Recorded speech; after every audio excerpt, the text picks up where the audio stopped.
ఆయన చివరి 3.5 సంవత్సరాల్లో అద్భుతమైన పరిచర్య చేశాడు.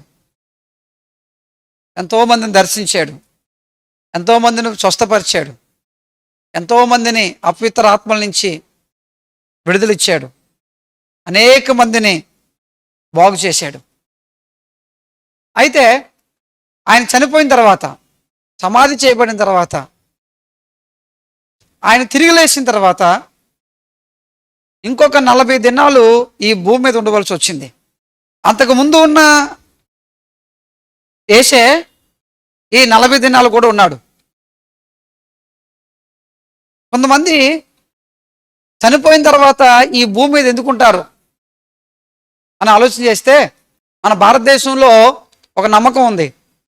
ఏంటి ఆ నమ్మకం అంటే, కోరికలు తీరకపోతే వాళ్ళు చచ్చిపోయినా దెయ్యము భూతమై తిరుగుతారని. ఎవరంట దెయ్యము భూతమై తిరిగేది? కోరికలు తీరని వాళ్ళు. నేను అడుగుతాను ఒక మాట, అన్ని కోరికలు తీరి చచ్చిపోయే వాళ్ళు ఎవరున్నారండి అసలు? ఇక్కడ ఉన్నా మీరు కూడా ఉండరు. అఫ్కోర్స్ మనకు కూడా ఏమున్నాయి? అలాగైతే ఇప్పుడు అందరం ఏమైపోవాలా?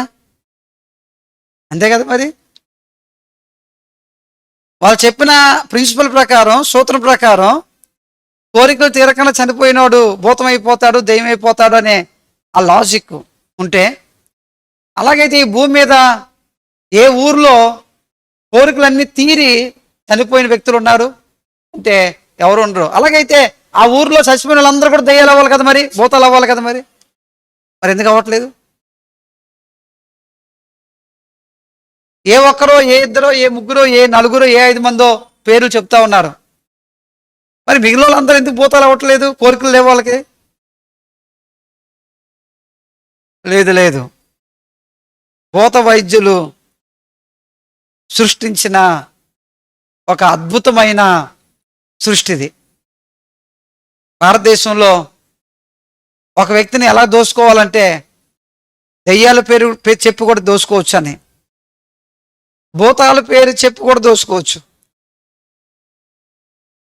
కనుక మీ అమ్మ వచ్చింది, మీ నాన్న వచ్చాడు, మీ ఊర్లో ఆవిడ చచ్చిపోయింది, ఆవిడ వచ్చింది, ఏ అంటే ఆవిడ కోరికలు తెరలేదు. ఇలాగా ఒక నానుడి, ఒక నమ్మకం, మూఢ నమ్మకం అది భారతదేశంలో ఉంది. నేనైతే దాన్ని బిలీవ్ చేయను. ఎందుకంటే చనిపోయిన వాళ్ళు ఎవరు కూడా దయ్యాలు కారని దేవుడు చాలా స్పష్టంగా చెబుతున్నాడు. వాక్యంలోకి చాలా స్పష్టంగా ఉంది. భూతాలు, దయ్యాలు, చనిపోయిన వాళ్ళు ఎవరు, అది ముఖ్యంగా కోరికలు తీరకుండా చనిపోయిన వాళ్ళు అసలు ఎవరు. మీరేం భయపడకండి. మీ ఇంట్లో సౌండ్ వస్తుంది అనుకోండి, గాజుల సౌండ్, గజ్జల సౌండ్ వస్తుంది అనుకోండి, మీరేం భయపడకండి. ఎందుకని? ఎవరు భూతాలు ఎవరు, దయ్యాలు ఎవరు.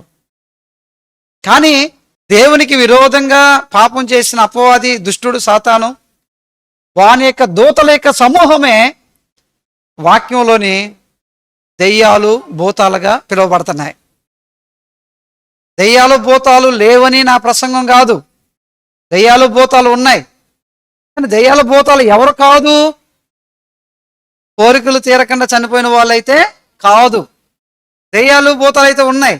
ఎలాగున్నాయి?